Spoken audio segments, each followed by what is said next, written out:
Radio Now 100.9, Indy's new music leader. Fire! And home of the Joe and Alex Show. Welcome to the Joe and Alex Show on Comcast. Let's go around the room and introduce ourselves here in the backstage area. I am Joe, and this lovely lady. I'm Alex. I'm Liv. I am producer Porkchop. Okay. Oh, that was a little dramatic, but okay. Yes, this is the Joe and Alex Show. You can follow us on Twitter and Instagram at Joe and Alex Show. So my wife, Lindsay, love her. We've been together 3.5, almost 4 years coming up this fall.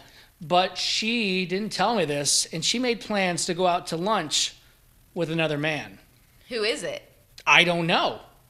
Well, what do you mean you don't know? She just said I'm going out to lunch? Alex, I don't know the guy's name. I don't know how she met him. I don't know where they're going to lunch. I know nothing. So how does she know this guy? And how did you find out? Did she tell you, or were you like snooping around and found out? We have like a family calendar, and we'll put it on there like, hey, this is what I'm doing, this is what you're doing, so we know if the other person's available or where they're at. And it said like lunch with, and it just said like no details. It didn't say his name. So I'm like, okay. So I end up talking to her about it, and she's like, oh yeah, tomorrow I'm going to lunch with this guy, but I still don't know his name. Apparently, this does not make it okay, he's a Joe and Alex Show listener, which is cool. I love people that listen to our show. We love meeting them. We all say hi, and that's great. But I'm like, wait, you're randomly having lunch with some guy I don't know.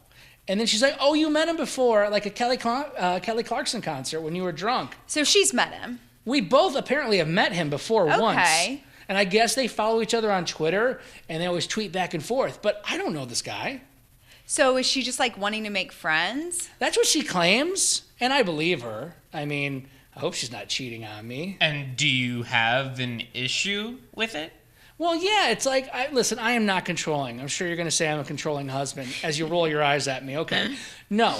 But yeah, like, would you just let your significant other go out with somebody like that? I told her, I'm like, no, you need to talk to me. And, I didn't say get permission, but I kind of mentioned that. I'm like, hey, make sure I'm cool with it. Because you can't just go out with people when you don't know that when you're in a relationship. I think you're being super hypocritical because you go out to lunch all the time with news chicks. Like, you'll find some random local news anchor and ask her to go to lunch, and you're like, it's because I'm looking for friends. No, but it's actual like media connections, and that's my job. That's like what we do. We network with TV people, radio people, people in different businesses. Like, that's totally normal, and lots of people do that. But they happen to be hot chicks, not the news guys. So I'm sorry. Do I have to give like a grading scale? Like, hey, Alex, is this one ugly enough to hang out with? So what if they're pretty? It's got nothing to do with it. I'm not like, oh, I can't hang out with you. You're not hot enough. Yeah, because I think it's weird that if you're looking for friends, that you're seeking out attractive females only, and then you're mad at Lindsay for making friends with a guy and going out to lunch with him. That is so false. No. I'm not seeking out attractive females. But even if you say it's for networking, how do we know that Lindsay isn't doing this for networking? Like, I don't know, but here's the difference, Liv and Alex, because Porkchop's obviously on my side for this one, is that I tell my wife about things. I let her know what's happening. I put it in the calendar. Hey, I'm hanging out with this person. This is where we're going. I'm not vague about it at all. It's very, very public. I think that because she probably thinks of it as no big deal, just going to lunch in the middle of the workday, not a big deal. So she probably wasn't like, oh, honey, by the way, because also she probably doesn't want to worry you, or like not worry you. What do I have to worry about? No, see, now you're getting me worried. I didn't mean worry you. I meant like if she's like, oh, hey, by the way, like I'm going out to lunch with someone, and you're gonna be like, okay, why? Do you think I'm some like jealous guy? Like, I don't care. Go ahead, live your life, do what you do. I trust you. And you should trust your wife. If you know she has good intentions, then what's the issue here? Okay. I don't understand. Well, maybe she does have good intentions, and maybe they are strictly just going as friends. But we've just touched on that she's met this guy once. In this day and age, Joe isn't being overprotective. He's just being protective. How do we know that this guy she's going out to see for lunch isn't actually some crazy that hates the Joe and Alex show and wants to get Lindsay because he hates Joe? Okay, I have two things. One, he didn't say anything about her protection. He's mostly talking about being jealous and the cheating. I'm not jealous. Two, it's not like she is inviting him over to her house, like late at night. Like, I'm sure they're going out to eat somewhere downtown that is like an open public place. Joe, how much will you pay me to spy? Well, what kind of like things do you have to spy on her? How are you going to track her? I don't know. I'll hide in the shrubs. I'll get binoculars. Why do I feel like Porkchop would be the most obvious spy in the world? Actually, I think he'd do pretty well because if he's got money on the line, he'll make sure he does it right. He'll do anything for some extra cash. I would say you could be their Uber driver, but they would totally know that it's you, like, pulling up. Like, aren't you Porkchop? Here's what Porkchop would do. He would have a stand like, hello, where am I taking you to for lunch today? Have, like, the trench coat and everything like that. Can I recommend the Olive Garden? It's a very, very nice place. Inspector Porkchop. Texting you updates, and you're like, shouldn't you be not texting and driving? No, everybody knows, by the way, Porkchop, I appreciate the offer, but if we were going to go with somebody to, well, I wouldn't say stalk, but kind of investigate, Alex. Yeah. I would go with Alex. What can I say? Hire me for all of your stalking needs. She's like an FBI agent, I swear. Oh, yeah, they all come to Alex asking for information, like, how'd you track that person down? Dude, my best guy friend, he went on a date with this girl, and she gave him a fake name on the date, and I still found her. I found her on social media. Oh, my God. Yep, there you go. Alex isn't a stalker at all. Hey, coming up next here on the Joe and Alex Show, we're going to talk to Jared from Big Brothers Big Sisters. They have a lot of cool events coming up.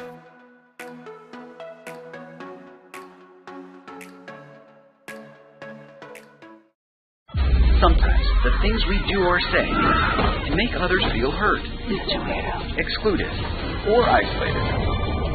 Everything you say and do creates an impact. How am I supposed to save the whole world? You can't think about saving the world. You have to think about saving one person. Because of you, someone's entire life can change. You don't have to be a superhero to have a positive impact. Friends?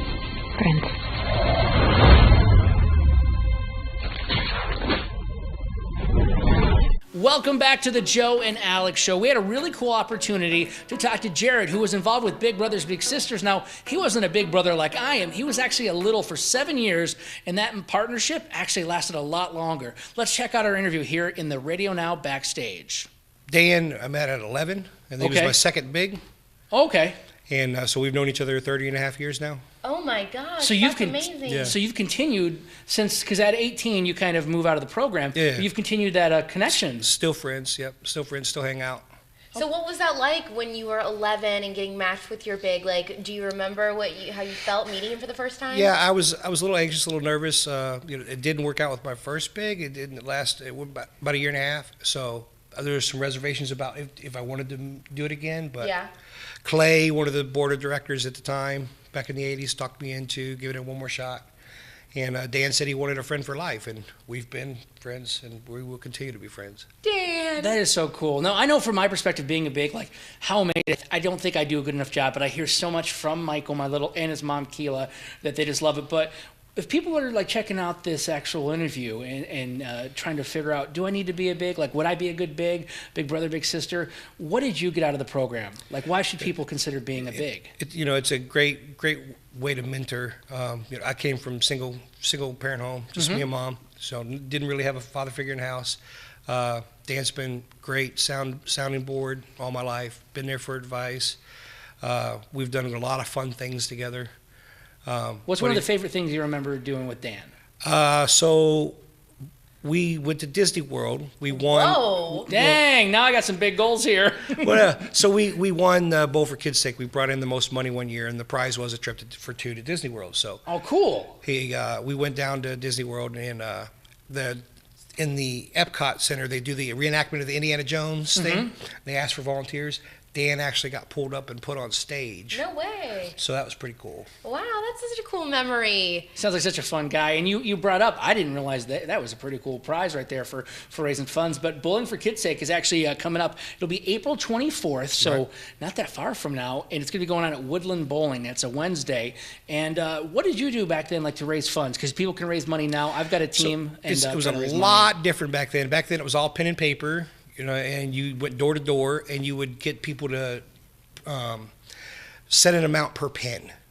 So it's like, hey, I want you to do a penny a pen, or I want you to do 10 cents a pen.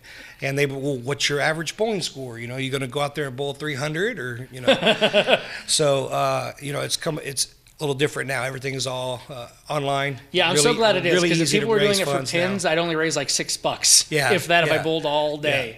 So it's come a long way. Now, if you want to actually sign up and get a team, all you got to do is go online, go to bebigforkids.org, and they'll have a link for the Bowling for Kids' Sake event, which will be really fun. And I'm honestly the worst bowler ever, Alex. Are you good? Oh my gosh, I'm terrible at all sports. I'm the least athletic person of all time. I wonder, I need to ask them, did they have it when you did it? Did they have like the bumpers up? No. Ooh, no bumpers. Okay. This is not good. That's why I'm glad that the donations are no longer by pen, because I'm bowling as well. So. All right, now that's one cool event. There's so many great things that Big Brothers Big Sisters of Central Indiana do, but another cool event coming up, and I love it, springtime. My favorite sport is baseball. Mm-hmm. They are doing an event called 150 Men in 50 Days. They're actually upping it up. It used to be 100, and that's going to be coming up. It's a partnership with the Indianapolis Indians. Right. That's going to be going on where you can actually volunteer, and you got to be a big. Now, when you do that, this is like what they're looking for, because it's kind of the opposite end. You're looking for 4 to 6 hours a month to commit to that. Which, you think about it, Alex, how much Netflix do you watch a month? Oh, way more than that. Exactly. So I'm saying, I know you're really involved with a lot of kids stuff too, but being a big is so easy. I was so afraid, that's why I didn't do it for so long. But the opportunity that I got to connect and just be that positive male influence in his life, I don't know. I'm not going to cry right now. I mean, maybe I will, hon. But I mean, it does get you kind of emotional. Going back to the opposite end I bring up, right. It really makes a difference, doesn't it? You'll cherish that. Makes a huge difference. They show figures on the graduation rates for littles compared to the rest of their group. It's huge. Definitely made an impact in my life. I wouldn't be where I am today if it weren't for the program. Yeah. Did Dan go to your wedding? Because you said you've been married for like 21 years earlier. Dan was my best man in the wedding. What? Yeah. And he was at my college graduation. Okay, that's cool. Now, hold on, wait a minute. Did Dan plan a bachelor party? This is going way off topic, but I have so many questions. We did do a bachelor party. But. You're like, you're the best big brother ever! I love that. That is amazing. All right, well, Jared, thank you so much for coming on in here this today for the Joe and Alex show. Get involved with Big Brothers Big Sisters, whether it's bowling for kids' sake. You still got time to get a team together and try to raise that money to help them out. 150 Men in 50 Days. That's their big partnership drive they got going on. You can get all these details online, volunteer, donate, whatever you want to do at bebigforkids.org. Thanks, Jared, for coming on with us from Big Brothers Big Sisters. If you are interested in being a big sister or big brother, go to bebigforkids.org. Joe actually got to interview comedian Drew Lynch, so we're going to get to check that out coming up next on The Joe and Alex Show. Hey, Bobo, do trees tell each other stories? I'm sorry. I'm afraid I don't know that. Hey, why don't we go find out?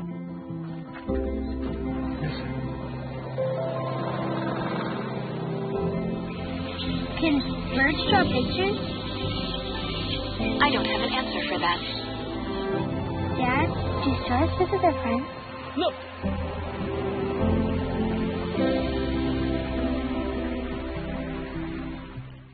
Welcome back, haters. It's Alex from the Joe and Alex Show, and we're about to check out an awesome interview with comedian Drew Lynch that Joe actually got to do. If you don't know about Drew, I would say, or is it fair to say that most people probably might recognize you from season 10 of America's Got Talent? Yeah, that was kind of like the big, I guess, break that I had in 2015. Was getting to do that show.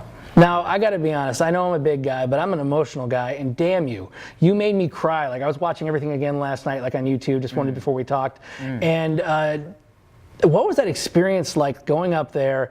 And it seemed like watching you progress throughout the season, but it seemed like it was really rough or tough that first time for you being up there, seeing everything like that. And when you got the golden buzzer from Howie, it seemed like you were like crying, you fell to your knees. What was that whole experience like? Well, first of all, making like burlier men cry is like a priority of mine, so I'm glad that happened. But also, that show was just. It took me by surprise, like I was, I guess, overwrought a bit with as at that time, as it was just so emotional getting to audition for so many people, and that show was so great about telling the story of my stutter, and in addition to letting me do comedy, like I wasn't born with a stutter or anything, so they were really good at like capturing what it was that I had to say in addition to the jokes that I wanted to tell. One thing I really took away too, and I think it was from what they put on America's Got Talent, is just I thought it was really powerful how you're talking about you were going to, I'm paraphrasing here, but taking that negative and making it into something into a positive. Because I mean, if you need a laugh, if you need to enjoy something throughout your day, hop on Facebook and just watch, maybe you roasting a heckler or something, but you're always making people laugh. Is that something you really have tried to do more with your comedy, is just trying to make it positive out there and inspire other people? I think so. I think it's not about, at least for me, it's just, you never really know like what kind of impact that would have on someone's day, and it's never like you're just trying to have some kind of purpose to it. That's kind of why it's such a it's just such a grounded art form, because so many people rely on it, and we're not even aware. I sometimes am not even aware. Sometimes I'll think the show's not going well, or there's someone in the crowd who might not be having like the best time, so it looks. But it really is just, circumstantially, they didn't have a good day prior to this. They needed this. So to think of it as medicine is, I don't know, that's always extreme. But of course, but I think it could really make a difference for people. So I try to provide that. I mean, I don't know how you feel personally, like having a stutter. Obviously, like you said, you developed it after a sports injury. But I can't speak for people with a stutter. But I got to assume if somebody does feel insecure about it or it bothers them, that seeing like, wow, Drew, look at him, like he's so funny, such a brave guy. I got to imagine that does help people, whether it's medicine or not. I feel like that does make a big impact. Yeah, I mean, I feel like that's another thing too. Is it's just a responsibility that I didn't know came with the territory. I just wanted to just kind of do comedy, or at the very least use the threshold of the process of therapeutically working out jokes as an outlet. But a lot of people have said, that it ended up making them want to pursue a thing or do something despite an obstacle, which is just a responsibility that I didn't know I could even have or be projecting onto people. So I guess there's just this theory that people who are inspiring people who are inspirational don't really know that they are. They're just kind of doing what it is that they do, and that is maybe where the inspiration is found, is through the love of just doing it.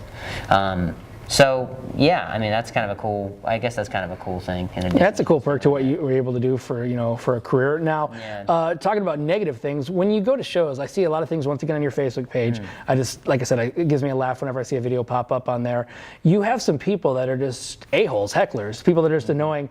Do you plan things out like this? I mean, you don't know what they're going to say, but do you have, okay, well, this is something I can make of somebody make fun of them for, or do this, or is that just all kind of riffing off the top of your head because you're very, very good at your improv, because you have one point after another. I'm like, did they set this up? Yeah, well, it's never set up, which to me I think is always, I guess, in a compliment in a very passive aggressive way. Just being like, is this staged? It's not. It's just I don't really ever have like a game plan, and I think there's some comics who maybe they do, and maybe that works for them, or maybe in the panic of that moment, they might be like, oh, I got to make sure I fire off, 3 or 4 stock things that I know.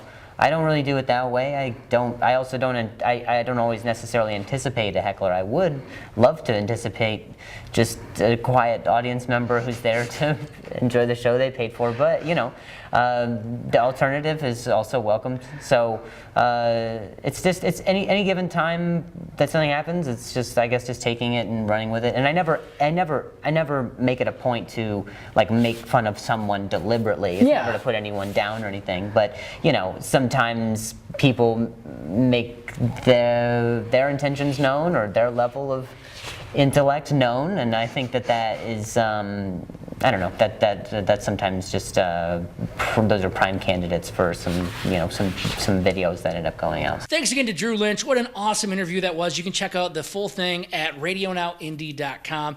Porkchop, you actually went to see Drew Lynch. How was the show? It was so good. He was at the Helium Comedy Club, and he was hilarious, and the way he handled hecklers was amazing. What did he do? There was this guy who was just being a complete jerk and talking during the show. So Drew told him, he was like, hey, like, stop talking. Well, later the guy went to the bathroom and Drew was making a joke like, ooh, what were you doing in the bathroom? And the guy just came back and was like, why are you talking about me? And Drew just handled it like perfectly. I like would feel bad like heckling someone with a stutter. Is that mean to say? No, I just feel bad being a jerk heckling anybody. Well, yeah, no, I would feel bad. That's like one reason why I could not be a comedian. Well, one, I'm not funny. I was gonna say, you're not funny. That's probably the biggest one. Two, I could not handle hecklers like live in person. Absolutely not. He was a really cool guy, though, and I'm glad you got to go to the show and check that out. Coming up next here on the Joe and Alex Show, your friend Alex survived almost a serial killer experience. That's what I think. So I'll tell you about that next. Because of you, I felt not alone in this world. And you let me know that it only takes one person to make you feel wanted.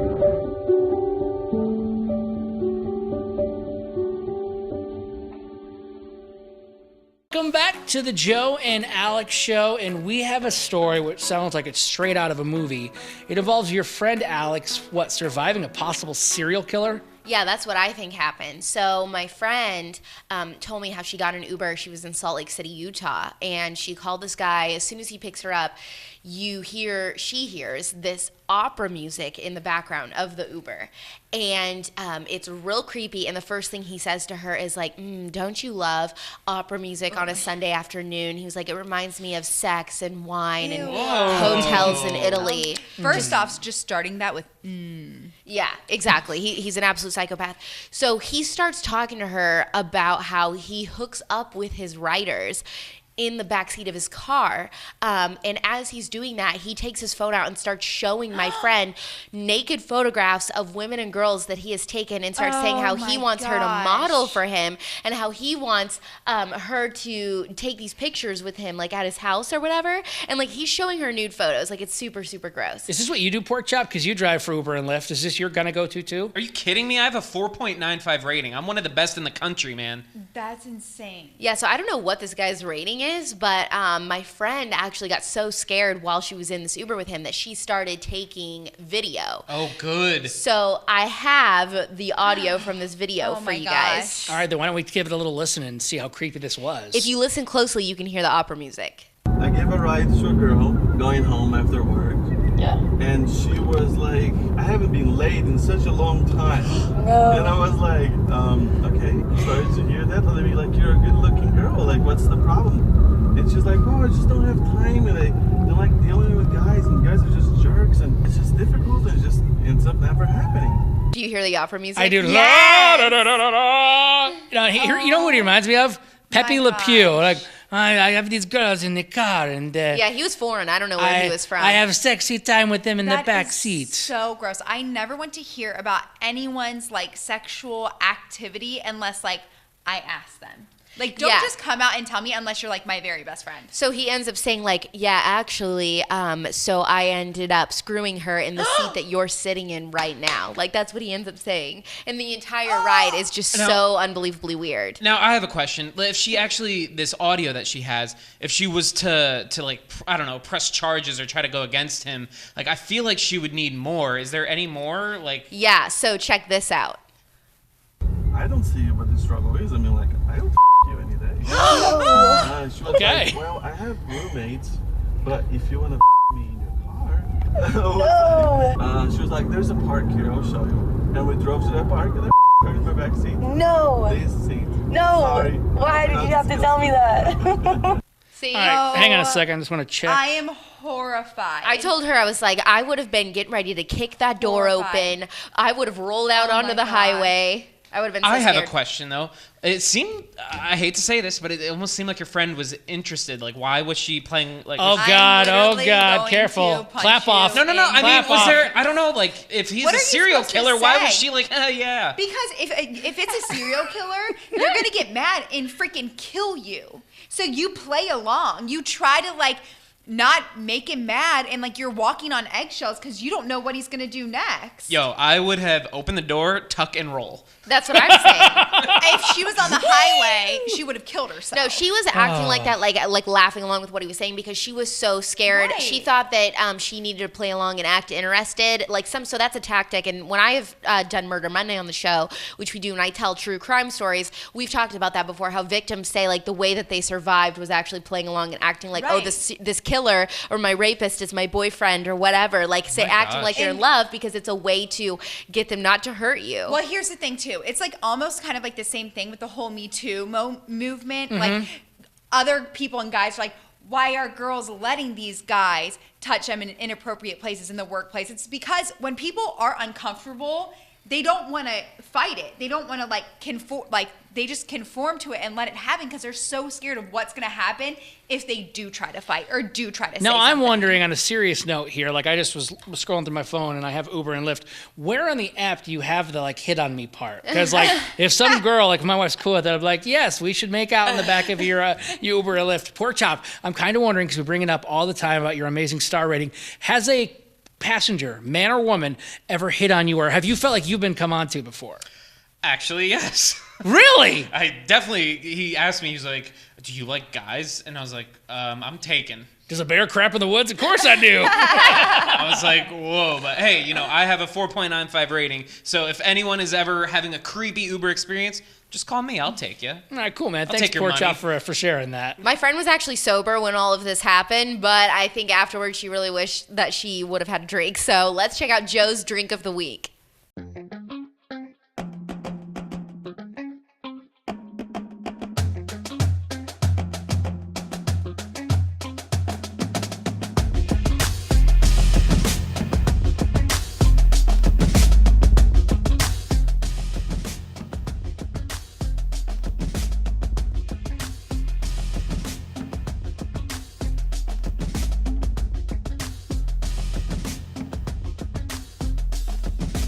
That was Joe's Drink of the Week. I am Joe Pesh from the Joe and Alex Show, weekday mornings from 6 to 10 on Radio Now 100.9. And this guy also got a beard. Eric from the Red Room, where can people see you guys at? We're located in Broad Ripple, Indiana. All right, go on by there and get one of those drinks. Bye! That is a delicious drink of the week. Actually, check them all out. Go online to radionowindy.com and you can see all of our drinks. And, of course, see our buddy Eric over there at the Red Room. We're going to be right back here. It's the Joe and Alex Show.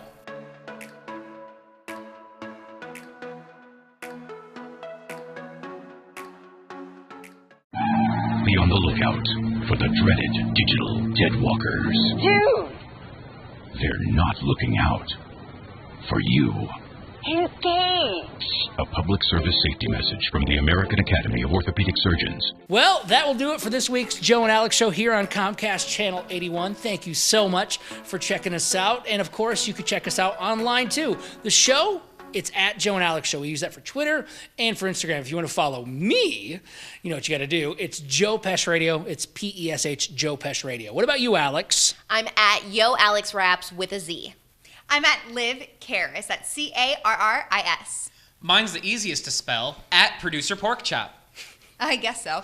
I'm not going to lie. This whole Uber thing that happened makes me scared to ever take an Uber or Lyft again. I just got my car fixed. I am so ready to Uber and make some money. Well, if people are watching this and they're going to be scared, so I don't know how much money you're going to be making. Just look for, if you get an Uber and it's not me, just cancel it. Keep canceling until you get me.